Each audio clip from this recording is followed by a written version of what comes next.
In this presentation, we will present a synthesis of our key findings from our research in Part A of this assignment. We will cover four main areas: the learning and development profession's shift towards strategic influence, the application and evolution of competency frameworks, and the critical importance of personal leadership and management skills. We will also examine transformative impact of digitization and AI, which offers new opportunities and challenges. We will conclude with our newly broadened perspectives based on our findings. For context, the role of the learning and development profession has rapidly transformed in the 21st century.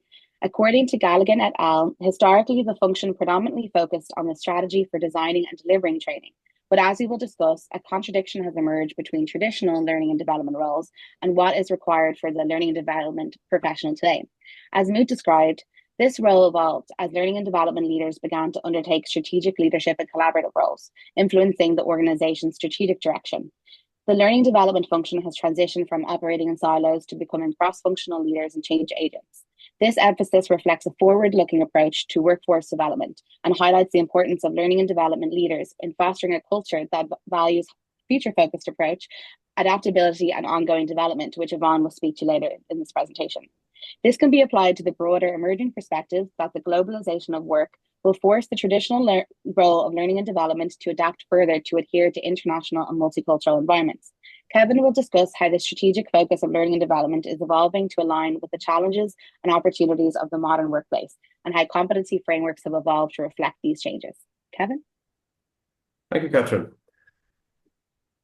Understanding competencies and competency frameworks is crucial. Campion defined competencies as a cluster of related knowledge, skills, abilities, and characteristics related to job performance. The term framework is often used interchangeably with model in the literature. Examples include the ATD model and training manager competency model.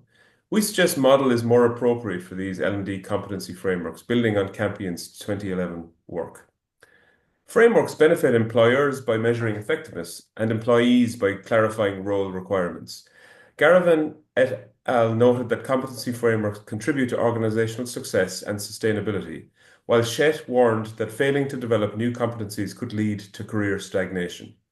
Competency frameworks guide L&D professionals in identifying skills gaps, benefiting both businesses and employees. Commonalities in required competencies across models highlight their importance. Despite their importance, no universal framework exists. The ATD Capability Model, CIPD Profession Map, and Academies Framework each emphasize different competencies. Professionals must engage in self-leadership, review commonalities between models, and continuously develop their skills. Salacru criticized competency frameworks as rigid and outdated. However, the evolution of the ATD model and calls for evolving frameworks show that these frameworks can and do evolve. Conger and Reddy acknowledge that the best organizations use competency frameworks despite their shortcomings. Frameworks must evolve to accommodate changing skill needs and contexts. Surveys and literature support the need for evolving frameworks to address rapidly changing environments. The ATD model's evolution between 2004 and 2020 highlights the ongoing need to adapt to global and digital changes, showing a common understanding of evolving competency needs. The ATD model was commonly referenced. In 2020, ATD renamed their model from a competency to a capability model. Rothwell and Graeber defined a competency framework as a set of competencies describing successful performers' capabilities. Salacru emphasized shifting from building competencies to creating the capacity to manage social relations, crucial in learning and development. ATD's decision was based on the view that competence is about current knowledge and skills, while capability integrates these to meet future needs. By shifting to a capability model, ATD aims to help professionals create, innovate, lead, manage change, and demonstrate impact. This focus on capability requires L&D professionals to commit to personal leadership and self-management, adapting their learning to organizational needs and managing change effectively. Further research should explore the effectiveness of ATD's model and whether the L&D industry might shift to capability models instead of competency frameworks in the future. And now I'll hand over to Yvonne. Thank you, Kevin. So a recurring theme throughout the findings was the importance of personal leadership and management skill in the L&D context. Both Galligan et al. 2020 and Ramachandran 2015 support the importance of PLMS, stipulating that to succeed, L&D professionals must lead, innovate, manage, implement change, and establish impact. This argument is bolstered even more by Napolitano and Henderson 1997, who highlight the most significant leadership skills, including the ability to self-lead and lead others, facilitate individual and team performance, and taking ownership of personal development. Salacru 2017 defined self-leadership as the capability to achieve the direction and motivation to positively influence your own performance, aligning well with Napolitano and Henderson's emphasis on self-leadership and personal development. Salacru 2017 further underscores this importance, asserting that self-awareness and personal development are the foundation of leadership development. Shed 2024 builds on these foundations, suggesting that personal leadership opportunities can be found in leading technological integration, data-driven decision-making, strategic planning, and enhancing employee engagement.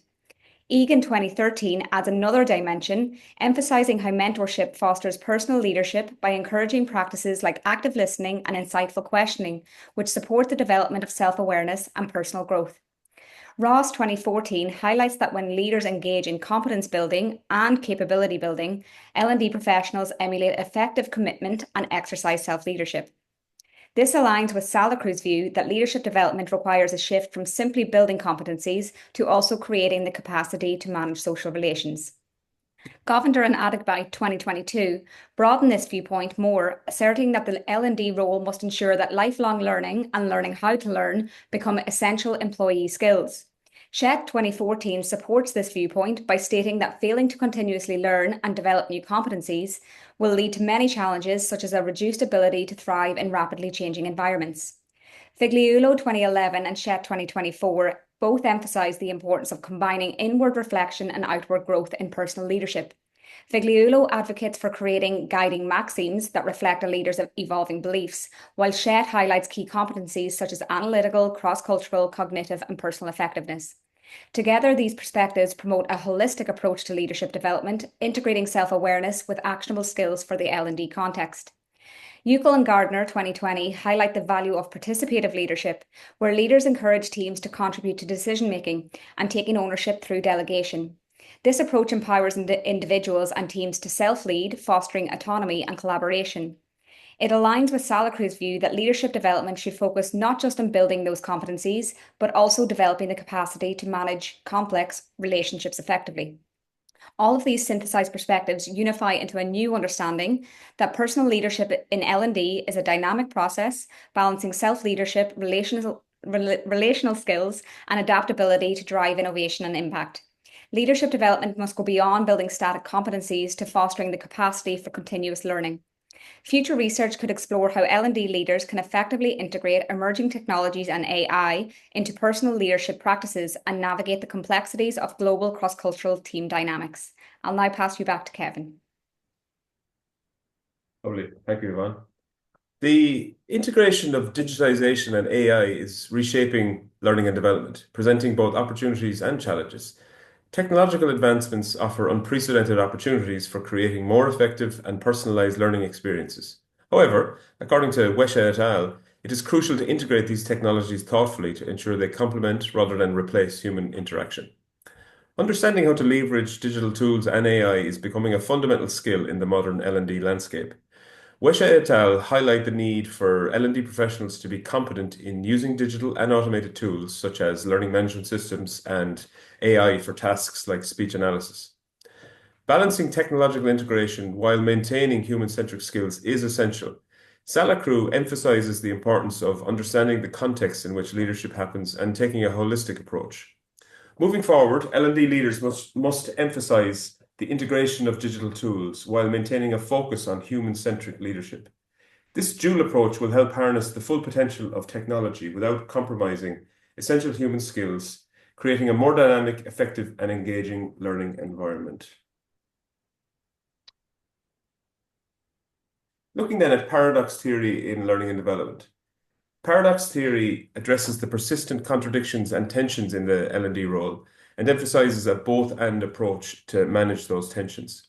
Garavan in 2023 identified 4 key paradoxes in the modern VUCA context: organizing, belonging, learning, and performing. The belonging paradox, for example, refers to navigating the tension between individual and collective needs. Navigating these paradoxes requires L&D professionals to embrace complexities and contradictions and bring that both and mindset. And I'll pass back to Yvonne to conclude. Thank you, Kevin. So our synthesized findings highlight the significant transformation of L&D in today's VUCA environment. This shift requires dynamic leadership supported by evolving competency frameworks and capability models. At the heart of all of this evolution are personal leadership and management skills, emphasizing self-leadership, adaptability, and relational capabilities. These skills enable L&D professionals to integrate technology, foster collaboration, and navigate organizational challenges. While digitization and AI present opportunities for innovation, they also require balancing technological proficiency with human-centric leadership. Future research should explore the practical implementation and effectiveness of capability models in fostering PLMS in diverse organizational contexts, the integration of AI into competency frameworks, and finally, strategies for navigating global leadership dynamics. These insights will help L&D professionals thrive as strategic leaders in an increasingly complex world. Thank you for taking the time to listen to today's presentation.